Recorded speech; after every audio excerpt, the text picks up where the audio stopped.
MCDM RPG is up to $3 million, or it's right at the cusp of $3 million. And it's been live for about a week. Yes, it started last Wednesday. And just, it's amazing because I've been watching all of the videos. I've been seeing like what Matt's been saying, and they really don't have a lot of the game designed. They just have like some of the first level and some ideas, and they obviously have a couple of pictures and some concepts, but that's it. Which is it's not a bad thing, but It's what Kickstarter was sort of maybe initially supposed to be, more so, is where like you have an idea and you have a cool like thing you want to do, and then you go get people to fund it so that you can. yeah, but is this like a cult of personality? Because it's like they're just funding it based off of Matt and They have a strong MCDM. reputation. They And have right, reputation for yeah. quality from their previous products and their streams. Yep. And people know what to expect from them. And therefore, they're going to pay mostly sight unseen, expecting to get something good. If they don't, then that will come back to bite them. But they probably will, because that's what they've been getting from MCDM before. Fair enough. Fair enough. I just find it interesting. It's like, because I was talking to some other people in the industry about this, and they were, trying to determine, it's like, which is more important, the people creating the game or the game itself? It's sort of becoming a cult of personality. And I think, in this world of social media, this is happening more and more. But, you have people who I've seen very, very good games just not do that well. And I've seen very, very bad games do very well based on the name of who was on it. I'm not going to say any, but a recent one kind of came out that we're going to talk about maybe. But the point is that this MCDM one, it's not cheap either. Like, if you want to get the special edition, which is just 2 books, it's basically the Bestiary and the Hero book. So they're like Heroes and Monsters, are the 2 books. $250, man, for 2 books.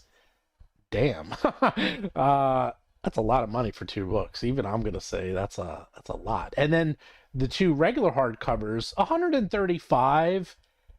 That's not bad at all for 2 regular hardcovers. That's what the industry is moving to. Yes, the special editions are a bigger markup than most people do on their special editions. That's fair. Yeah, that's a double, almost double. And I mean, we usually just do a $20 like markup. So I'll do a Lord God has pointed out that they do add a DM screen, cloth map, and miniature in there when you got the 2 special editions. So it's not literally just the 2 books at that price. Oh, okay. Because I'm looking here, it says here both books with gold embossed covers, with colored dust jackets, with a cool slipcase. Your books get a little house. All right, that's kind of funny. I'll give them that. Your books get a house. That's cool. I always throw out the slipcase. I don't throw them out, but I'm like, it takes up too much, because it's like everything. The slipcase messes up the perfectness of all these books. And whoever made the very first D&D book, they made it a 1/4 of an inch shorter than 8.5 by 11. So it's really annoying. So whenever I get my books printed, everything has to be a 1/4 of an inch smaller. I don't know if anyone knows that. And now that's the standard forever. Forever and ever. We're stuck with that. Which is actually a problem, because that's how you could tell the professionally printed books, or professionally, but the ones that are done offset, because they're a 1/4 inch shorter than ones that are done print on demand, because print on demand just does the regular 8.5 by 11. So they're always like a tiny bit bigger, because that's, quote, the standard size. So that's how you can always tell. So you learn something new. What do you think of this all, Lynn? What do you think of this MCDM RPG? Are you excited at all? Or you're like, not enough vampire sex for me? Well, first of all, true. Well, I know you well. True. But I think Matt Colville has like done a huge amount of work putting his stuff out there for free.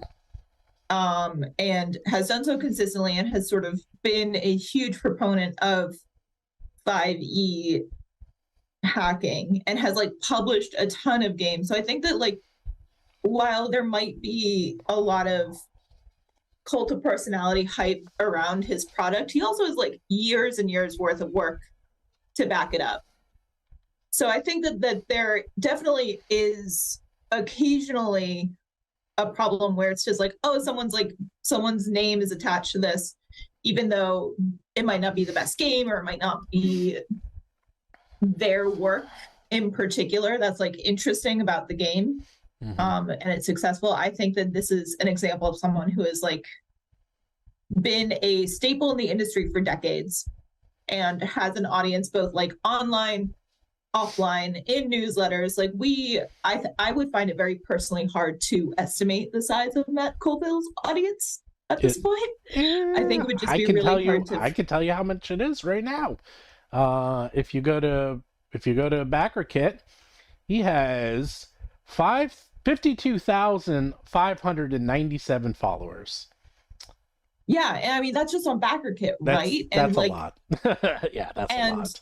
thinking about like how many he has on his YouTube, how many signed up for his newsletter, how many people have like gotten his products over the years and like might get an email blast based on like a receipt charge from a credit card, right? So I just think that he has really worked very hard to get to this point in a lot of ways. And I agree that there probably is like a little bit of like, oh yeah, Matt Colville's doing the like D&D killer RPG. That's like, you know, hung up into this. But yeah, I'm interested to see how it works out because as always, like whenever anyone describes their tabletop game as cinematic, and I'm just like, interesting. It always raises an eyebrow for me because I'm like, how is it cinematic? But I think he did like a decent job explaining it, but I'm still skeptical because I'm skeptical of everything. And then also the thing about how, again, I need to like actually do more research and like look deeper into the quick start. I was laid off in November. I'm sure that most people here know that, but I was laid off in November, so I've turned my brain off. My head is so empty. My brain is so smooth. I've got no more wrinkles. It's beautiful. So I haven't like followed the MCDM thing as much as I should have probably. But I did hear that they are doing every attack hits. Yes. And every spell gets cast. And I'm like, interesting. Yeah, that's a very interesting design space. And it speeds things up, I'll tell you that much. And it does change from a tactical point of view. I've played a lot of video games that do similar tactics where it's not a question of if you hit, you always hit. It's just how much damage you do and what type of damage. So it changes the parameters because if you think about it, it's like D&D and all these other games, it's like there's the two main parameters is like, do you hit? And then do you do damage and how much and what type? And in fact, in spells, the worst spells are usually, the spells that you have to do to hit, and it's like, it's bad enough that I'm casting a spell and I'm losing the spell and then I might miss. That's even worse, you know? And it's like, there's so many people who will only take spells that have saving throws because they're like, at least it always hits, you know? Yeah, and I think that it's an interesting design. It's an interesting way to like start a design because it assumes competency of characters in a way that's, again, interesting. I'll have to like look more into it before I can like form a real opinion of if it's a successful design or not, or if I think it's something I would enjoy. But I mean, you know, literally ever since Dungeons and Dragons has been published, people have been trying to solve the wasted turns problem. Yep. So this is you know, and obviously like Powered by the Apocalypse does that. It fixes the wasted turns problem in a huge way. It just makes your problems worse, which I love. It just makes your turns worse, actually. So yeah, you don't want to have a turn because it could just get worse. Could just get all the worser. So yeah, I'm interested to see how they do it. I think that they are tackling a problem people have been trying to solve for years. Yeah. By the way, the limited edition is $250. The one with the mini and the cloth and the coin, that's the $500 that's $500. Okay, so Lord God had not gotten it right there then. Yeah, but I'm just saying it's like because I was like, $250 for all that. And then I looked, I'm like, oh, do. And Yeah, that was gone. okay. That's just gone. So I do have to say I agree completely with Lynn about the connection between Matt and the book being different than some of these things that you see in other Kickstarters, where it's just like, hey, a YouTube personality is like behind this Kickstarter. How much are they going to do of the book? Maybe not much. Maybe almost not anything. Maybe they're just the face behind it. This is a very different story. This is someone who is like deeply into game design and GMing, and is clearly like a major part of the impetus and the process. So I think it's not the same as just like a studio that doesn't have as much name power of their own draws upon a YouTuber to be the face of their Kickstarter, which is something that has been successful many times as well in the space, but is not the same as MCDM at all. By the way, so something else that's fascinating about this is that they did their Kickstarter. It's really backer kit, but same thing. Just going to call it Kickstarter. It's turning into Xerox. Crowdfunding. Everyone's just going to call it Kickstarter forever. Kickstarter, he did it in December, and the thought is never, ever, ever, ever do a Kickstarter in December. It's considered the worst month to do it, and he did it. But the good part is he gets paid all that money in January, which means he doesn't have to pay taxes on it, sort of, until next year, which is a very smart thing to do because, you know, when he's going to get hit with, say, it looks like maybe about 5 million, that is good because then he has all year to start spending that money because you got to get rid of it because whatever you have left over, you get taxed on. So that's actually a pretty smart move. However, that's not really true because you actually have to do estimated tax. So I'm very curious, you know, because people always think, and that's what drives me crazy, they're like, oh, he made $5 million. It's like, no, he made $5 million, then you lose 10% just on people who cancel and fees. So that quickly becomes 4.5 million, which still sounds like a lot, but then anything you got left over, you got to pay tax on. And then before you know it, that $5 million turns into $1 million or $500,000. And yeah, it all goes very quick. You'd be amazed. So I'm impressed. And one of the things that he did do, which was very smart, is that he kept the tchotchkes to a minimum because it's books and PDFs. And that's and a special edition, and that's it. Other than that big $500 box. I wonder who else is doing that, Mark. Who else is doing just simple Kickstarters from now on? Could that be us at Roll for Combat? Do we? I think a lot of people are, Steven. Okay, you ruined it. This is what it's like working with Mark. I set him up, and he knocks me down. He doesn't knock it down; he knocks me down. But it is no. But you know, not everyone.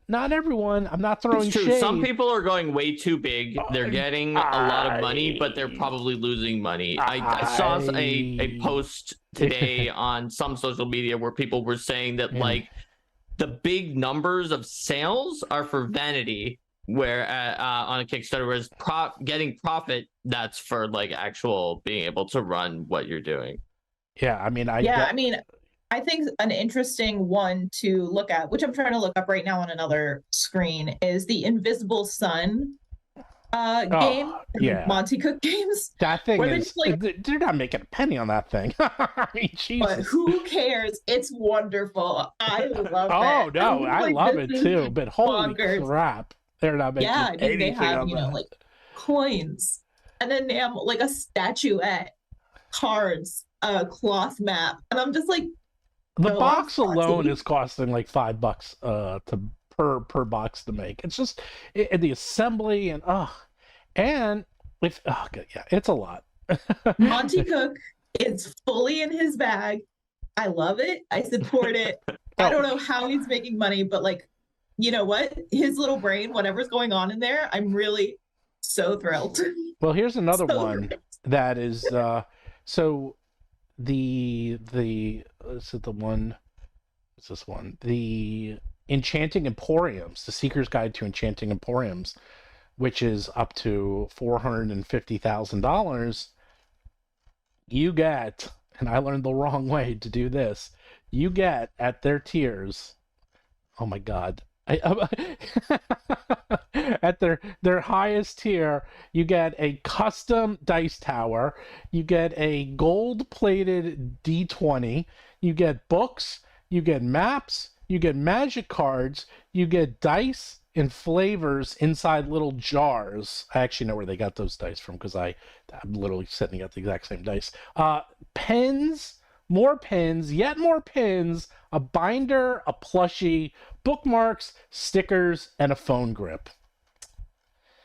As someone who's been there and done this, yeah, insane. it's a lot of work and a lot. And it's of what, money. $345 for It's that tier? $345. You're probably not going to make a penny on that. They so. need to sell such a huge amount to I make know. back some of those initial costs I of know. like designing and implementing each of those They have individual things. 400 backers for that now. That's not going to be enough. Yeah. Now look at all, but no, actually, sorry. There's a couple of other. Oh, it looks like a couple of the bundles have it. Like there's. Oh, it looks closer to 1,000. Looks about 1,000 people. But the point is that it's these tchotchkes really do raise the price and how much you back. And so when I see these like MCDM or Shadow Dark is another perfect example. In fact, Shadow Dark is an example of a Kickstarter that did fantastic, and they had very little in the Kickstarter. It was just like books, and that's it, and it was like there was no extras, and that There thing was did like a sticker or, Yeah, or sticker. a few things. but there They wasn't did like really well. Yeah. And they made sure not to like add too much No. other stuff. Kelsey was very Yeah. smart. I love what she did. It was Yeah. like 1.4 million. And in fact, if you go, like Ian World does a list of all the backer kits and like how well they do, and then they do a thing of showing you, and this is the $1 Million Club, it's called. And so in every one of the $1 Million Club, it shows like what are the extras, and there's a little icon for every extras. And hers is like the only one that has no icons, like one of the only. And it's just like it was just pure game, and that's it. And I was like, damn, that must be a good game, because if that many people are backing it just because the game is that good, and I backed it right away. I was like, and also Professor Dungeon Master was telling me how great it was, and so was Baron Durop, so because they're friends with her. And then I met her at Gen Con, and she is awesome. She is awesome. I love Kelsey. In fact, she was going to be on the show today, but she couldn't make it. She's got because- all her shadow darks that she's sending out, right? So well, she's moving too. So And she's she's moving. And she's moving. So she's like, Steve, can we delay this till January? And I said, yep. Let's go to Plan B. And then I invited someone else. And then I went to Plan C. And I invited Linda. Was it a C for Codega? I'm kidding, Linda. No. You were It's okay. You were Plan B all along. I can be Plan F. I can be Plan, L. Who knows? I'm unemployed. Oh, but we love you anyhow.